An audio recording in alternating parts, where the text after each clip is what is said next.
fortunately, I was very young at the time. I was only 15, and I had a chance to work for a couple of years and still start to be a lawyer at an earlier age.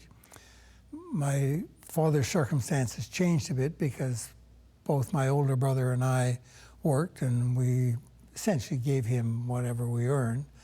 And when I was about 17, after working for a couple of years, my father got a chance to buy a small grocery store. The owner of it had a heart attack and he needed to sell it. And my father took his pension out and the money my older brother and I had given him. And with that, he bought this grocery business. And I said to him, well, now I can go and be a lawyer. So that's when I went to university. Now, while you were at Memorial, you joined the Canadian Armed Forces, I believe. What motivated that?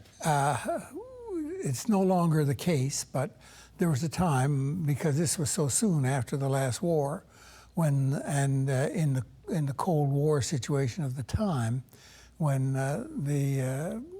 Canada and through the Department of Defense wanted to maintain a cadre of trained people, and they had a Canadian officers training program at all the universities. There was a COTC contingent, and you joined that, and you did training one night a week in the local D&D establishment.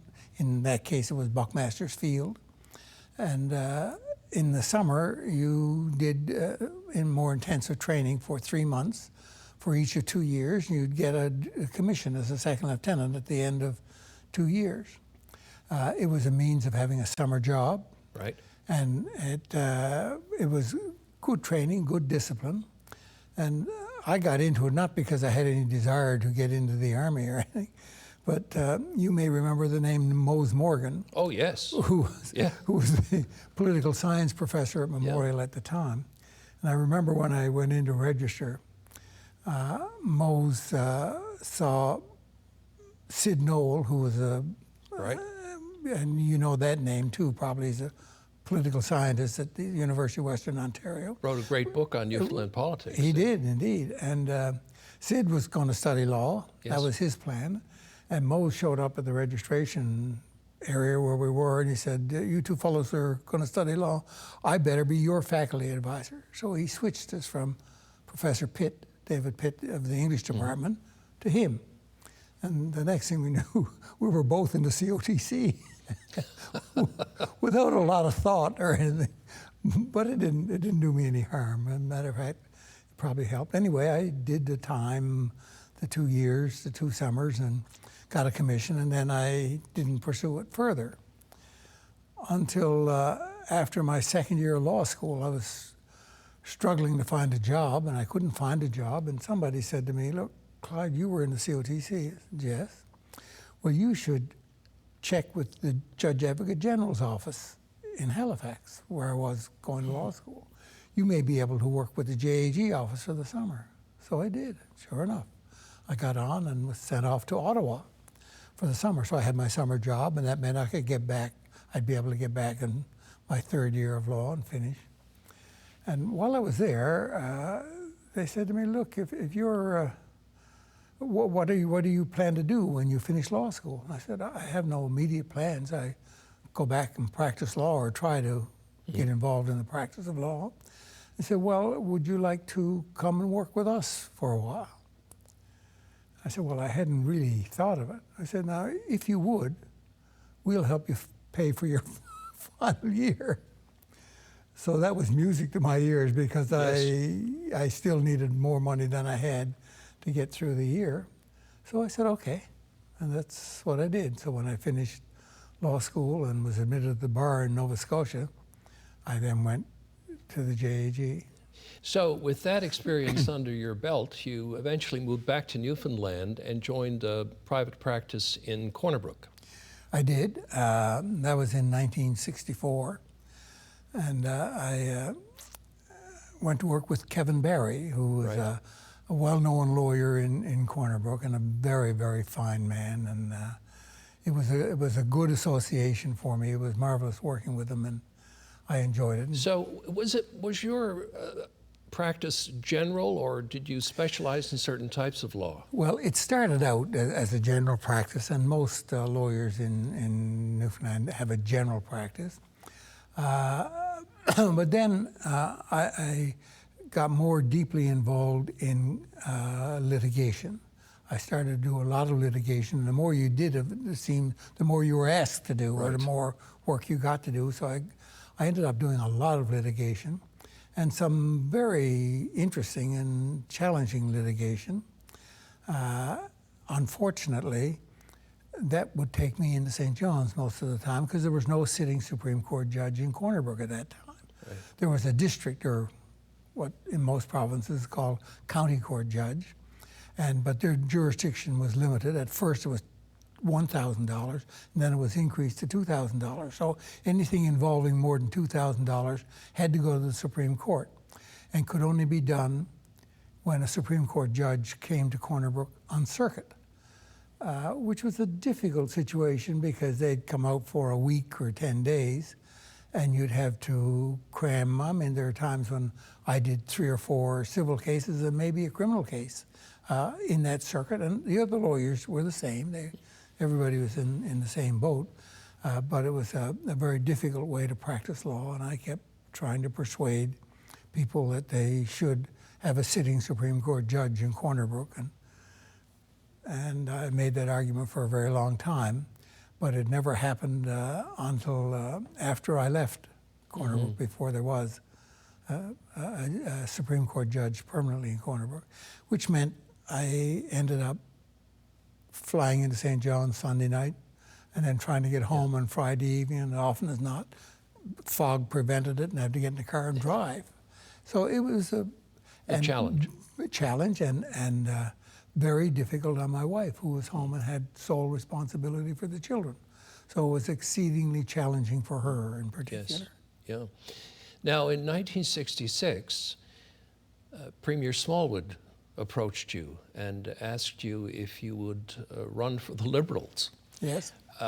Had you given any thought to entering politics prior to that? No, not entering elected politics.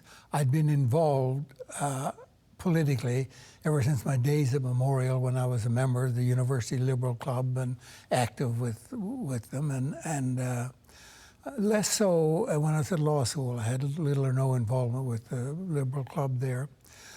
When I came back to Corner Brook, I got involved again, was involved with the formation of the Young Liberal organization in about 1964, 65, and in fact was the first president of it. And so that's what would have caused Mr. Smallwood to do it, not any motion on my part. But he had tapped not only me, a number of others. You may recall, this was for the 66 election. It was in the summer of 66, and he'd then been in office 17 years. And his proposition was that I'm going to be retiring soon, and I want to bring in fresh new blood into the Liberal Party to take over and be able to continue on and so on. And this was the case he was going to make in the election, and he did. That was the basis on which he ran that election. So he had arranged Alec Hickman to be involved. Alec was appointed Minister of Justice before he was elected in August. John Crosby was appointed Minister of Municipal Affairs before he was elected. I was appointed Minister of Labor before I was elected, all in the middle of August in 1966, and a few days later he called the election. He had suggested at first that he wanted me to run in Humber West, where the minister he told me was retiring. Charlie Ballum was Minister of Labor. But I don't think he wanted to retire that quickly. He might have been persuaded to retire by Mr. Smallwood. In any event, he did, and I was sworn in as Minister of Labor. Then Mr. Smallwood had a quick change, and instead of my running in Humber West, he said, I'll run in Humber West, and you run against the leader of the opposition in Humber East, Dr. Noel Murphy.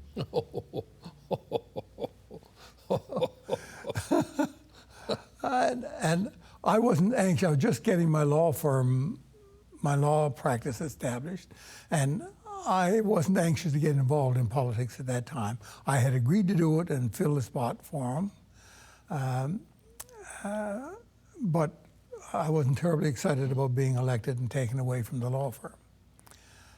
So, nevertheless, I did, and lo and behold, I won the seat.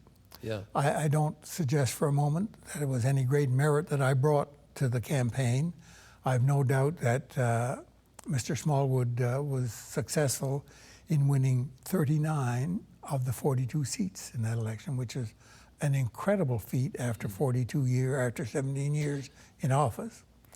And I've no doubt that most of us Liberals who won were brought in on his coattails, not because people thought that he was absolutely essential, but I think the people of Newfoundland had seen such improvement in their well-being and their prospects and their way of life over the 17 years, the first 17 years of Confederation, that when Mr. Smallwood said, I've done what I could, I'm getting out, I want to leave the Liberal Party in good shape, we've got all these new young blood coming in, I'm now ready to leave, and he essentially was asking people to express their appreciation, and they did in overwhelming numbers, and he won 39 of the 42 seats.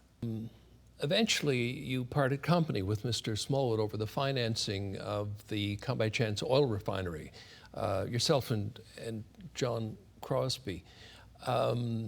You don't see very many people resigning on principle anymore, but you resigned on principle. Was that a difficult decision? The difficult aspect of it was doing it, resigning, because you didn't want to be upsetting the political apple cart. But Mr. Smallwood had left us no choice. It wasn't our differences with Mr. Smallwood was not confined to that. We had been initially critical of the proposal to get the government involved in building a linerboard mill at Stephenville and having the government commit significant sums. And Mr. Smallwood, when Crosby and I opposed it, and there were other things that we were critical of, we were concerned about the level of debt in the province at the time. We were concerned about the proposal to implement provincial family allowance on top of the other. He'd been so successful with family allowance that in the '66 campaign he promised to add to that a provincial family allowance. And we thought that was a kind of madness beyond our ability. And we opposed it in cabinet, and that got Mr. Smallwood a bit bothered.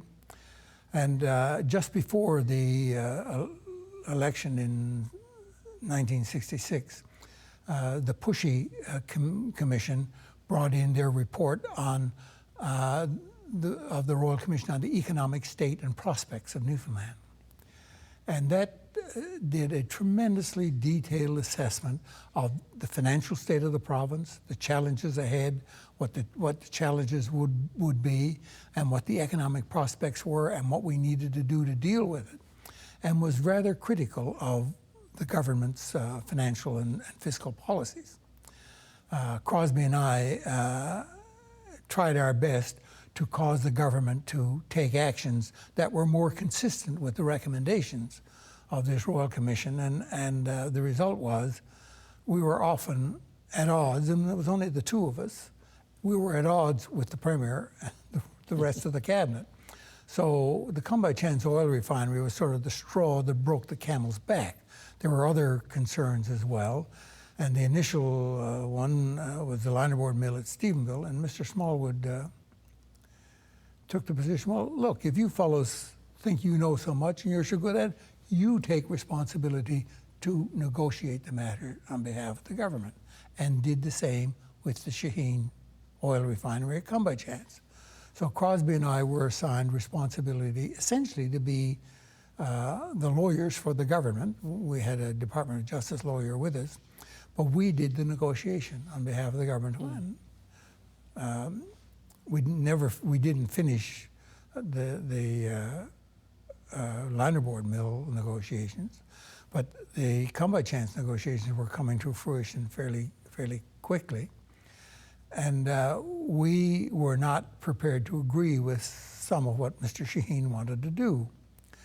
And the particular clause that caused our resistance at the time was a proposal that the government would put up $5 million. Now you got to remember, $5 million was a huge sum for the government of Newfoundland at that time. It's not so much today in proportion to the overall budget, but that was a major portion of Newfoundland's budget at that time. We were to advance to the company interim financing of $5 million.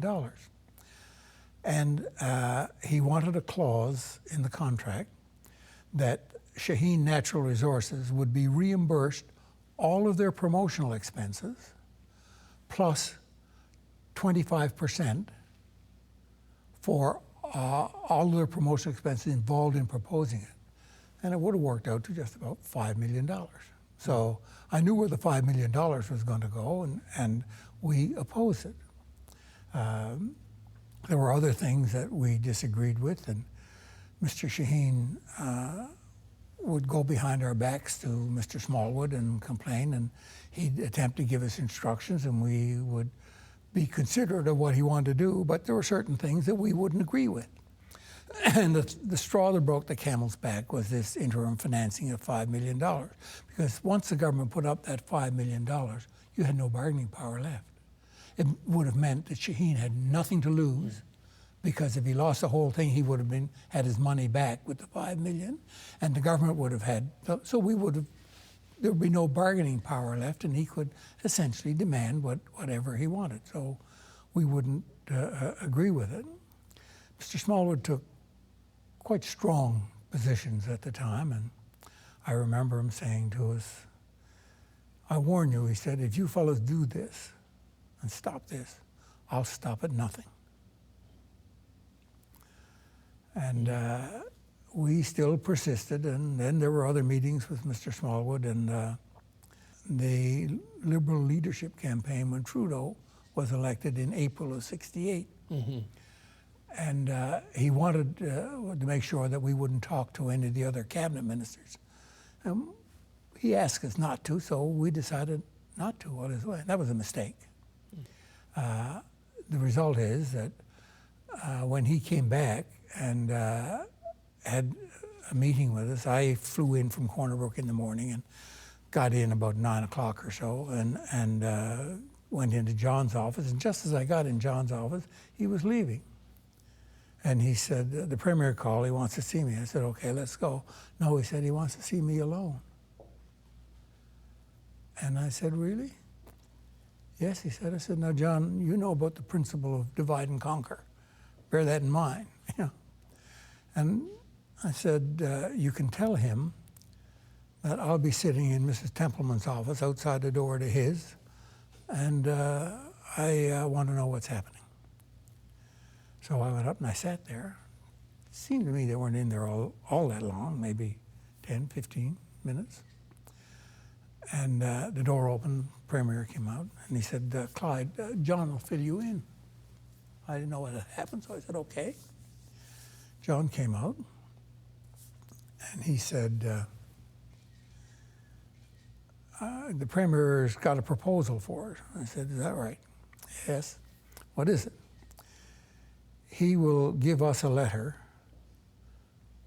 saying the government has no intention of advancing the $5 million, and the government will not advance the $5 million to Shaheen, but they want it in the legislation and in the agreement to demonstrate to others in the oil industry and the bankers that the government is sincere about this." Mm-hmm. I said, "But the intention is not to do it." "That's right," he said. "And he'll give us a letter saying it won't be done." And I said, "What else?" He said, "Well, he's given me the opportunity to develop government policy arising out of the Royal Commission on economic state and prospects. And I said, what did you say to that? He said, I told him that I would only consider it if you could work with me on it. And what did he say to that? He said, well, if that's the way you want it, John, you and Clyde can work together on this. So we talked about it, and John said, I think we should take it. And I said, you can't be serious. We can't do that. Well, why not? I said, we'd be participating in a fraudulent representation that this is going to be done for the purpose of inducing others to have certain dealings with Mr. Shaheen when we know that's not going to be done. Or Smallwood's going to do it anyway, and we'll just be accused of some nefarious motive for trying to prevent it from happening. So I was a bit concerned. I spent most of the day talking to John about it, and then he had other things to do, and so did I. By that time, I had ceased to be a Minister of Labor because I couldn't do that and attend to my law practice at the same time, but I remained in Cabinet as a Minister with a portfolio, which is what Mr. Smallwood wanted. So I didn't have a departmental problem at that time, but John was then Minister of Health, and so he had to deal with those issues. But by the end of the day, John had made up his mind. He was going to accept Mr. Smallwood's offer. That left me alone. So I called Eleanor and told her, I said, no, this is what's happened. And you got to be aware that Mr. Smallwood had told us that if we resigned over this, he would stop at nothing. And he reminded us that one other minister tried that one time, and nobody heard anything from him for a long time. Years later, they heard he got a job up in Ontario somewhere. So he wasn't very subtle about his position on things. But nevertheless, that was what was going to happen. So I went back to the hotel, and about 9 o'clock, the phone rang. It was John. He said, Clyde, can you come down? I said, yes, so I did. And there were three other people in the room besides John, an uncle of John's, a brother of John's, and Tom Ryan, who was a political advisor of John. And they'd been having a discussion about this development and John and I being divided, and I was going to resign and John wasn't, and what the impact of that might be on John and so on. And then I told John what Mr. Smallwood had said to me a couple of weeks earlier. He called me over, and I hadn't told John before. He called me over in the house and he said, you notice our friend is quiet these days. I said, I don't know what you mean. He said, our friend from St. John's West, you're not going to hear any more from him. I said, John, I said, well, why is that? He said, well, I gave him what he wanted. I said, really? Yes, he said. I assured him that his family would get all the insurance business arising out of the linerboard mill in Stephenville and all of the shipping business arising out of the oil refinery at Cumberchans. And I said, really? Yes, he said. Now, I took this to be a divide and conquer by Mr. Smallwood, so I never told John about it, never until that night. And that night, I told him this. He said, that's a dirty, rotten lie. That's it, he said, I'm resigning. So he switched again. And we did resign the next day. And sure enough, Mr. Smallwood gave him a letter demanding his resignation because he said he had demanded that his family companies have the insurance business and the shipping business. That was the complaint, the basis on which Mr. Smallwood said he demanded John's resignation. Now, I've never said that publicly anywhere before. You're hearing it for the first time. But I've told some other people. We've talked about so much, I think we're going to have you back for part 2 of the interview. And you can join us again for that portion of the interview next week. In the meantime, thank you for watching Karl Wells Point to Point. See you next time.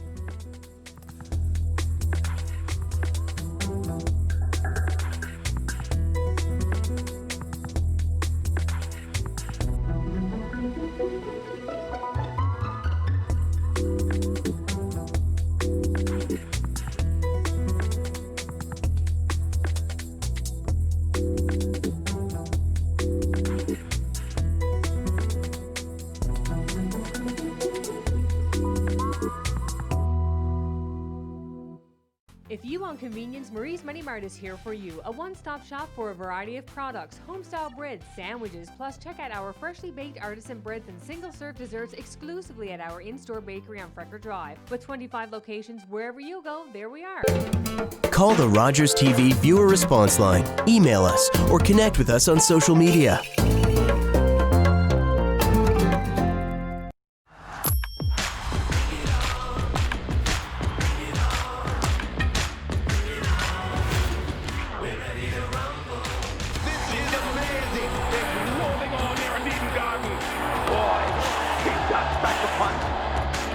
Victory they needed and a victory they got.